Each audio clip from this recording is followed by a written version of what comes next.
Hello everyone, welcome back to my YouTube channel. आज हम करेंगे क्लास 11th के अकाउंटेंसी का चैप्टर 16 जिसका नाम है डेप्रिसिएशन के प्रैक्टिकल क्वेश्चन का सोल्यूशन नंबर 5। क्वेश्चन नंबर 5 मैंने ऑलरेडी नोट कर रखा है। क्वेश्चन नंबर 5 हमें कह रहा है on 1st January 2016 A limited purchase a machinery for 2,40,000 and spend 10,000 on it's erection. On 1st July 2016, an additional machinery costing 1 lakh was purchased. On 1st July 2018, the machinery purchased on 1st July 2016 was sold for rupees 1,43,000, and on the same date a new machinery was purchased at a cost of 2 lakh rupees. Show the machinery account for the first 3 calendar year after charging depreciation at 5% by straight line method. Question में कह रहा है कि 1 जनवरी 2016 को ए limited ने एक machinery purchase करी जिसकी कॉस्ट थी 2,40,000 और 10,000 रुपीज उसके एडिक्शन पे खर्च किए। इसके बाद हमें बता रखा है कि 1 जुलाई 2016 को एक और मशीनरी परचेज की 1 लाख रुपीज की। देन हमें बता रखा है कि ऑन 1 जुलाई 2018 को जो 1 जनवरी 2016 को मशीनरी परचेज की थी ना उसे बेच दिया गया 1,43,000 पे, और सेम डेट पे ही एक नई मशीनरी खरीदी गई 2 लाख रुपीज की। आपको मशीनरी अकाउंट बना के दिखाना है फर्स्ट 3 कैलेंडर ईयर पर after charging depreciation at 5% by straight line method. इस पे डेप्रिसिएशन आपको बता रखा है कि 5% है और स्ट्रेट लाइन मेथड का यूज करना है। स्ट्रेट लाइन मेथड क्या है इसके बारे में ऑलरेडी एक वीडियो बना चुका हूँ, मैं आपको सजेस्ट करूंगा कि आप वो वीडियो देख लें।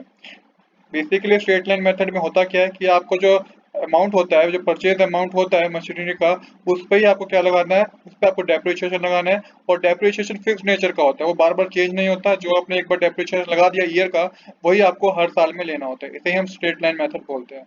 चलिए अब बिना देरी के शुरू करते हैं अपने आज के सॉल्यूशन को। तो सबसे पहले 2016 है और 1 जनवरी को मशीनरी परचेज की गई है और कैलेंडर ईयर है, तो कैलेंडर ईयर होता है 1 जनवरी से 31 दिसंबर तक का। इस बात को आप याद रखिएगा। तो सबसे पहले 2016 डेबिट साइड लिख के 1 जनवरी लिखेगा। यहाँ मेंशन कीजिएगा टू बैंक अकाउंट। पहली मशीनरी है इसलिए हमने फर्स्ट मेंशन किया है। पहली मशीनरी कितने की परचेज की हमने 2,50,000 की, तो 2,50,000 अमाउंट में लिखेगा। 2,40,000 प्लस 10,000 करके हमारा 2,50,000 आया।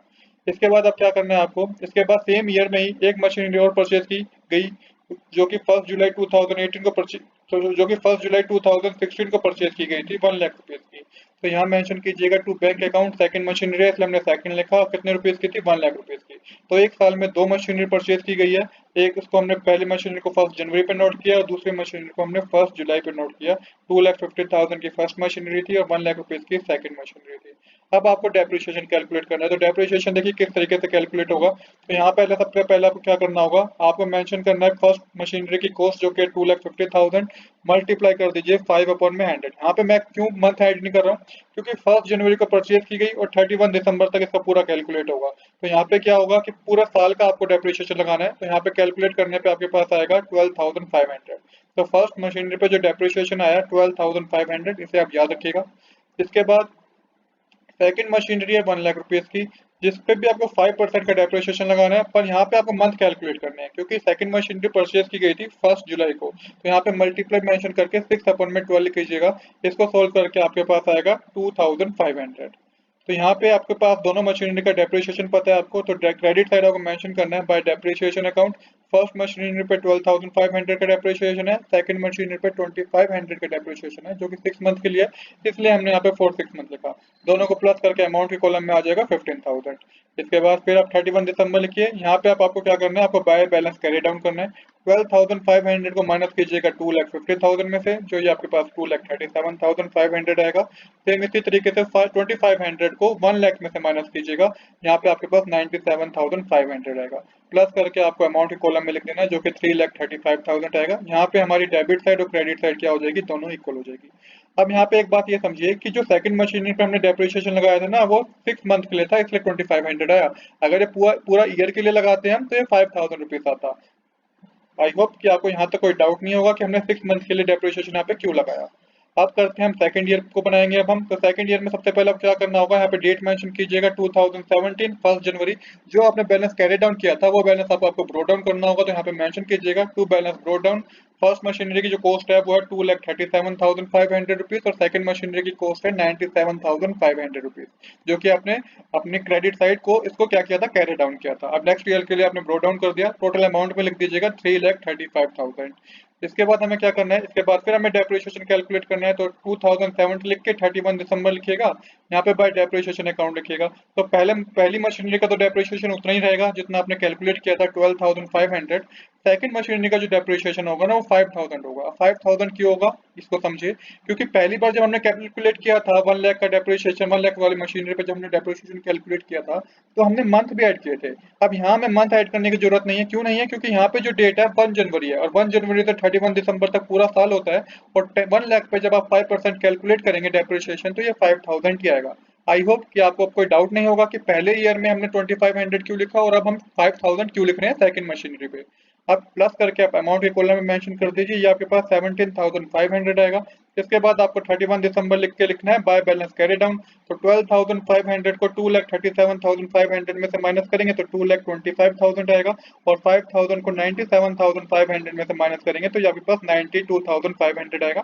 दोनों को प्लस करके अमाउंट के कॉलम में लिखेंगे तो 3,17,000 आएगा। यहाँ पे हमारी डेबिट साइड 3,35,000 हो जाएगी, क्रेडिट साइड भी हमारी 3,35,000 हो जाएगी।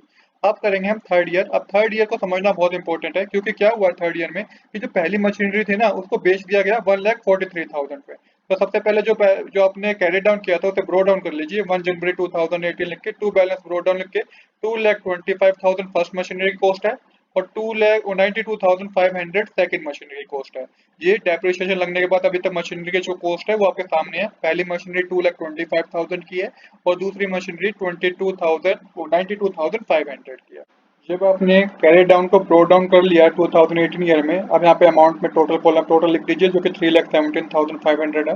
अब क्या हुआ कि जो 1 जुलाई 2018 को क्या हुआ कि 1 जनवरी 2016 को जो मशीनरी बेची थी उसे जो खरीदी थी उसे बेच दिया गया 1,43,000 पे और सेम डेट पे एक नई मशीनरी परचेज की गई है जो कि 2 लाख रुपीज के। तो यहाँ पे आप डेट मेंशन कीजिएगा 1 जुलाई, क्योंकि 1 जुलाई को ही नई मशीनरी परचेज की गई है। टू बैंक अकाउंट लेके थर्ड लिख दीजिएगा कि थर्ड मशीनरी है और 2 लाख रुपीज की है, इसलिए आप 2 लाख रुपीज लिख दीजिएगा। अब क्या करना है ध्यान से समझिएगा, यहाँ पे डेट मेंशन कीजिए 2018, उसके बाद यहाँ पे आपको 1 जुलाई मेंशन करना है। यहाँ पे आपको डेप्रिसिएशन कैलकुलेट करना है। डेप्रिसिएशन कौन सा कैलकुलेट करना है, फर्स्ट मशीनरी का डेप्रिसिएशन कैलकुलेट करना है, क्योंकि ये बेच दी गई है 1,43,000 पे। पर याद रहे डेप्रिसिएशन आपका फिक्स्ड, आपको टोटल अमाउंट पे कैलकुलेट करना होता है, आपको 2,25,000 पे कैलकुलेट नहीं करना, क्योंकि हम स्ट्रेट लाइन मेथड का यूज कर रहे हैं। तो जो कॉस्ट थी एक्चुअल में फर्स्ट मशीनरी की, आपको उस पर डेप्रिसिएशन कैलकुलेट करना है जो हमने ऑलरेडी कैलकुलेट कर रखा था। यहाँ पे बाय डेप्रिसिएशन अकाउंट लिख के आपको यहाँ पे आप कैलकुलेट करके जो आएगा वो आपका आएगा, उसको समझिए किस तरीके से आएगा, क्योंकि यहाँ पे आप 6 मंथ का डेप्रिसिएशन कैलकुलेट करना है आपको। तो यहाँ पे आपको एक्चुअल में जो मशीनरी की कॉस्ट थी वो थी 2,50,000 मल्टीप्लाई 5% का डेप्रिसिएशन है मल्टीप्लाई 6/12, ये कैलकुलेट करके 6,290 आएगा। तो 6,290 को आप अमाउंट के कॉलम में मेंशन कर दीजिएगा। आई होप कि आपको समझ में आया होगा कि 6,250 कैसे आया, क्योंकि 1 जनवरी को यहाँ पे डेट मेंशन है और 1 जुलाई को हमने उस मशीनरी को बेच दिया। तो अब 6 महीने का डेप्रिसिएशन लगाएंगे हम, 2,50,000 इसकी कॉस्ट थी मशीनरी की, फर्स्ट मशीनरी की, तो ये 6,250 आएगा। इसके बाद आप 1 जुलाई लिखिएगा।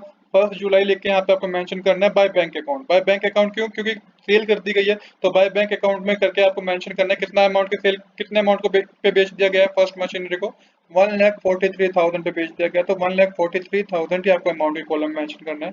देन आपको यहाँ पे 1 जुलाई फिर मेंशन करके यहाँ पे लिखना है आपको by profit and loss account. अब यहाँ पे ना हमें लॉस हो गया, कैसे लॉस हुआ है इसको समझिए।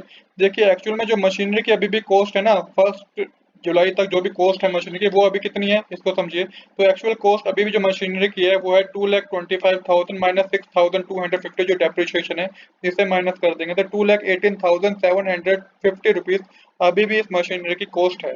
पर हमने बेचा कितने में, हमने 1,43,000 में बेच दिया, जिस रीजन से हमें क्या हो गया, लॉस हो गया। कितना लॉस हुआ ये माइनस कर दीजिए।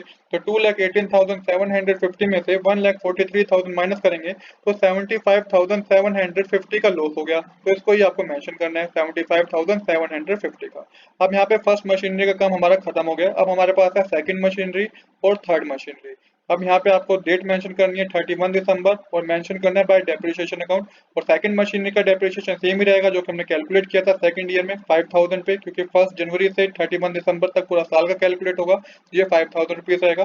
थर्ड मशीनरी जो हमने परचेज की थी 2 लाख रुपीज की, इस पे आपके मंथ कैलकुलेट होंगे। तो कैसे मंथ कैलकुलेट होंगे, 2 लाख मल्टीप्लाई 5 अपॉन में 100 मल्टीप्लाई 6 अपॉन में 12 करेंगे तो ये आपका 5000 आएगा। ये आपने 6 मंथ के लिए कैलकुलेट किया थर्ड मशीनरी पे, तो इसलिए हमने यहाँ पे फॉर 6 मंथ लिखा है। यहाँ पे इन दोनों को प्लस करेंगे तो 10,000 आएगा, इसे अमाउंट के कॉलम में मेंशन कर दीजिए। देन अगेन 31 दिसंबर लिख के मेंशन कीजिएगा बाय बैलेंस कैरी डाउन।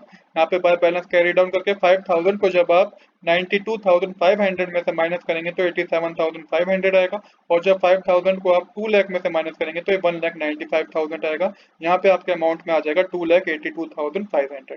यहाँ पे हमारे अमाउंट की डेबिट साइड और क्रेडिट साइड दोनों इक्वल हो जाएगी, जो कि 5,17,500 होगा डेबिट साइड भी और 5,17,500 होगा क्रेडिट साइड भी। तो यही हमारा इसी क्वेश्चन में हमें यही करके दिखाना था। आज के लिए इतना ही। I hope you like this video. If you like this video please do subscribe this channel. Thanks for watching.